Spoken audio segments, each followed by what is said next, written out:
What if I told you that Mr. Hands is tied to one of the most powerful corporations in Night City, the one and only Petrochem? Hey chums, it's Zheley.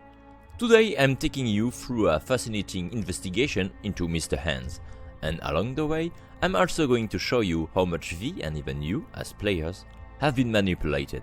Please like, comment, share and boost this video to help my work and the algorithm. So without further ado, deep dive. But they'll zero me. They? Who's they? Petrochem. Please, I need in. To really understand Mr. Hands, we need to go back to something many players may have missed. On Phantom Liberty's second anniversary, CD Projekt came up with an ARG. By digging through the files on the Night City Love website, some players managed to access censored documents. The famous Einstein files. Hansen files. Anyway, and inside those files we learned something crucial. Mr. Hands is not just some mysterious fixer. His real name is, or rather was, Wade Bleeker, a former Petrochem executive. Those redacted files tells us that he climbed the ranks at Petrochem and that he survived an assassination attempt. After that, Wade Bleeker chose to disappear. He changed his face, he changed his identity, and he vanished from the networks because there was a bounty on his head. That is probably why Mr. Hands remains so discreet today. And to understand what that really means, we also need to understand what Petrochem is. Petrochem is not some obscure little company. It is one of the biggest corporations in Night City. In fact, it is one of the founding corporations of the city itself. And the little we do see of it in the game is pretty terrifying. How do you respond to recent allegations that your power plant is causing people nearby to get rare disorders? I can assure you that Petrochem acts in the best interest of every Night citizen. People in Arroyo are reporting memory loss, strange burn marks. I think they disagree. You know, you remind me of another journalist who asked a similar question about half a year ago. Last I hear, she's still in a coma. Supposedly, the suspects are still at large. Sir, are you threatening me? You should find something more profitable to write about. How about Ziggy Q's new necktie? Your readers will enjoy it. In other words, Petrochem is not just powerful, it is the kind of corporation that can make problems disappear, and the people asking too many questions along with them. That's the kind of work that shaped our dear Mr. Hands. The first thing that really made me raise an eyebrow about Hands is this. He gets in touch with us right after we leave Lizzie's bar, just after the heist, at the exact moment we become interesting to him. So how did he spot us? Most likely when Judy's connection was shared with T-Bug. How can a fixer from Dogtown intercept the communication of a merc who is still relatively unknown in Night City that easily? The answer is probably the sheer scale of the network Mr. Hands has built over the years. Because throughout the game several details show that his connections are absolutely massive. Through his gigs we know that Hands has ties to Netwatch, Zetatech, the Eurotheater, or basically the equivalent of the European Union in our world, and he even takes shots at Savoy, Petrochem's sworn enemy, in Spy in the Jungle gig. And on top of that, he possesses Aguilar's behavioral imprint, a terrifying Cuban hitman. So when it comes to connections, Mr. Bleeker is clearly operating at a very high level. And what makes this even more interesting is that Mr. Hands may not be the only fixer with this kind of past. Thanks to the Hansen files, we also learned that Muammar Reyes, El Capitan, is also a former corpo. Which supports the theory I talked about in a video, the GG to Blue Eyes iceberg. Back to Hands. He's the one who gives us the plans for the Black Sapphire simply by forcing a few hands, and once we get there, we can even see him handling business in person. He calmly negotiates the Zetatech prototype with an unknown client, and depending on how we behave during the infiltration with Reed, Hands will either praise us for staying discreet or warn us if we were spotted. In other words, Mr. Hands has eyes absolutely everywhere. You can see that even more clearly if you choose Hands' Netrunner to attack Max Stack. He will have Mantis blades delivered straight to your apartment, even though they never told him where he lived. I'm tipping my proverbial hat. The data you procured, so interesting and valuable as to be testicle-ticklingly delightful. Stellar work. First, happy to oblige. Second, won't ask how you're gonna use it. As if I tell you. Yet I will betray the tidbit. I'm sending something to your mega building unit. A token of my appreciation. Till next time. Hold on, Hans, how the fuck do you know where I know it may not seem all that clear from where you stand, but the gigs you have completed will allow me to audaciously shift some of the pawns and figures on the chessboard that is Dogtown.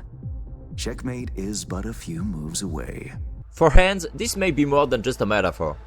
Some of you may have noticed that during our first meeting, Hans is reading The Chessmen of Mars by Edgar Rice Burroughs. Why include a real literary reference in a world otherwise filled with fictional works? Some people mainly know Edgar Rice Burroughs as the creator of Tarzan. But in The Chessmen of Mars, the story introduces a strange people called the Kaldans. The Kaldan are humanoid creatures that basically look like brains with legs, and they are capable of taking control of bodies called Rikers, which are headless bodies. Beyond their obvious resemblance to Half-Life's headcrabs, these alien people also has a very specific way of resolving political conflict. They play Jetan, a giant form of chess, except the pieces are actually alive. And when you look at the way Hans talks about Dogtown, it becomes very hard not to see the parallel. Hans seems to view the struggle for control over Dogtown as a game of Jetan. In that analogy, he would be the Kaldan and V would be the perfect Riker, the one he needs to win the game. Moreover, Hans operates out of Heavy Hearts, which is a pyramid, and in his office you can even see two paintings. One seems to depict Horus, the other looks like Seth. Almost as if order and chaos were playing a card game. And speaking of cards, could the tarot cards themselves be clues left for V meant to guide him? And remember, who inserted the relic before V? Jackie. And as Misty's boyfriend, he was deeply influenced by all of that symbolism. Back to Hans though. He has erased every possible way to trace him. Fingerprints? Impossible. He has cybernetic hands. Retinal ID? Useless. He uses clearages. Dental identification? Even that no longer works. He had his teeth redone in gold. In other words, Wade Bleecker no longer exists. He has become someone impossible to track down. And when a man takes that many precautions to erase every trace of his past, it usually means that he knows things that are highly classified. So why act this way? The simplest answer may also be the most realistic one: self-interest. Hans is a cold, calculating businessman. He moves his pieces wherever his objectives lie. And we can even connect that to the moment when you complete all of his gigs and he compares V to Dorothy from the Wizards of Oz. On the chessboard that is Night City, V seems to be the most effective pawn. Muammar recognizes it too. You just have to read the message on the computer he left on top of his Mizutani after bringing back the Arasaka truck. So tell me, what's it like to be back among the living? Now let me warn you, some people probably won't like what I'm about to say. But to me, anyone who reduces the 2079 ending to some NPC ending completely misses the point of the game. And here's why. V is not finished. The 2079 ending is not a narrative death.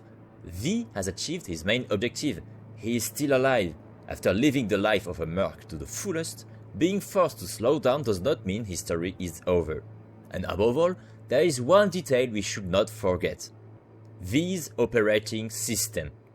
Have you ever stopped to ask who designed it? Petrochem Better Life. We already know that systems like this can display or interpret information in a biased way. We saw that with NetWatch and the Voodoo Boys virus. When the Netrunner analyzes us, the virus shows us a fake copy of our health status. And there is something else many players get wrong. They treat Victor Vector's opinion as absolute truth. But Victor is still just a Reaper Doc. So he's basically a highly trained computer repairman for the human body. And on top of that, Victor now works for Zetatech, which means his opinion is not objective.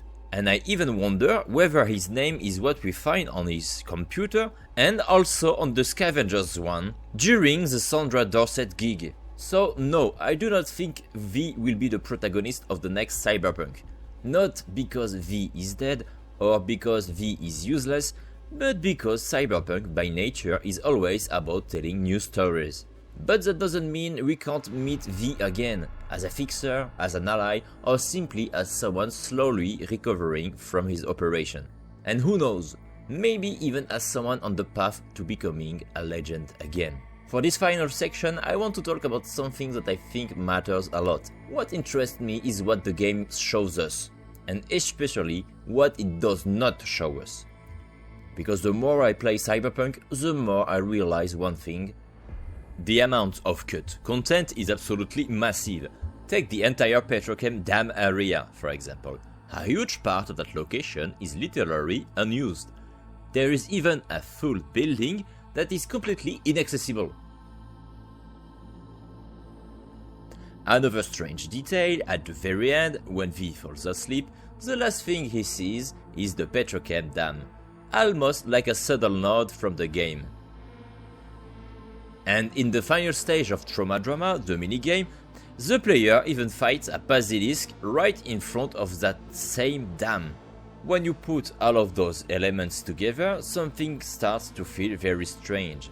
In the main story, we hear a lot about Arasaka and Militech, but the other major corporations are barely represented at all. And that raises a question. At some point during development, was Cyberpunk originally supposed to have a much bigger storyline involving Petrochem? Personally, I even get the impression that an alternative ending tied to this corporation may once have existed before being cut. You just need to look at the dialogue with the Zetatech client and Victor to start feeling it. Guess you landed in some kind of shitstorm. What can I tell you? Petrochem cocks fucked us. Believe I told you your numbers were low. They grabbed the better position. Pure fluke. I got hit. Can't even tell where. But moving's hard. Limited. You're driving yourself too hard. Even at the very end of the game, Petrochem is still being placed right in front of us. And if that corporation shows up in V's operating system, in forgotten environments, in the final moments and in hands-on past, then we are no longer dealing with simple coincidences. We may be looking at the remnants of a much bigger storyline. Yes, V was lied to. Yes, V was manipulated. That already seems fairly obvious. But the most surprising part may be that the game fooled you as well. Because deep down, the least tragic ending for V is also one of the least appreciated by the players, many of whom reduced it to a mere NPC ending. But what if that was the trap? What if the point was to make us reject the only outcome where V is still truly alive? If that's the case, then in the end, the corporations won, and so did everyone who had interest in directing our attention elsewhere. Of course, this remains my point of view, my own analysis. I think it makes sense, but it's not absolute truth. Any resemblance to our own reality or to future events is of course purely coincidental. Your fixer has to stay alive until Cyberpunk Orion, after all. Thank you all for watching this video, and before I go, I just want to say this is actually my first Cyberpunk video in English, so you'll have to forgive the Pacifica accent. The reason I made it is simple. I noticed nobody was talking about this, so if you enjoy this kind of content, I gladly make more of my future videos in English as well.